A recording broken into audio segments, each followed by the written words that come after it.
আমার মাস্তাতো ভাই ছোটকুর বিয়েতে খেতে বসে আমি না কেমন একটু দিশাহারা হলাম।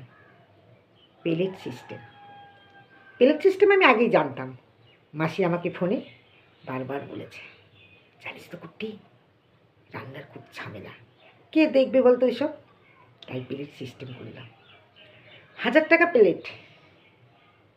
যদি কেউ না আসতে পারে আগের থেকে কিন্তু জানাবি, প্লেটটা বাদ দিয়ে দেবো, নাহলে তো সব লাভ ওদের।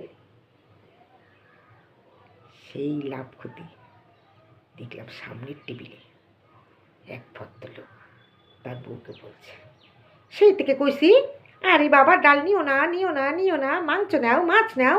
আরে বাবা জানো না 1000 টাকা ওই ছোকরাগুলো গুইনা নেবে।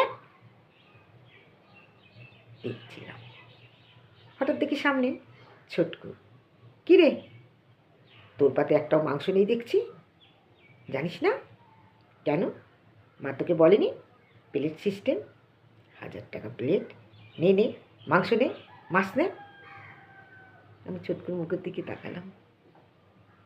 আসলে কদিন ধরে না শরীরটা আমার ভালো ছিল না। এক টুকরো মাংস খেতে গাটা কেমন গুলিয়ে উঠল, তাই আর চাচ্ছিলাম না আর একটু নেব। পাশে দেখছি মাসি আর এক ভদ্রলোককে বলছে, দাদা সবই তো জানেন, প্লেট সিস্টেম একটু দেখে শুনে চেয়ে নেবেন। বুঝতেই তো পাচ্ছেন, ওরা তো না দিতে পারলেই ভালো। ভদ্রলোক এবার, সে কি আর বুঝতে পারছি না? দেখুন আমার পাতে, দেখুন এক গাদা হাড় আর চর্বি, এগুলো কি খাওয়া যায় বলুন তো? দাঁড়া, এই ছোকরা এদিকে আয় তো, এবার কিন্তু দেখে শুনে একটু ভালো দেখে মাংস দিবি। ছেলেটি আস্তে আস্তে এগিয়ে আসলাম।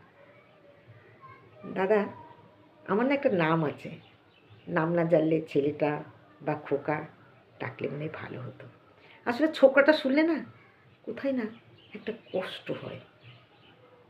এমএ পাস করেছি, আর ওই যে ছেলেটা ডাল দিচ্ছে ও বিএ পাস, আর যে পাতাটা দিল এবার উচ্চ মাধ্যমিক পাস করেছে, বিএ ভর্তি হবে।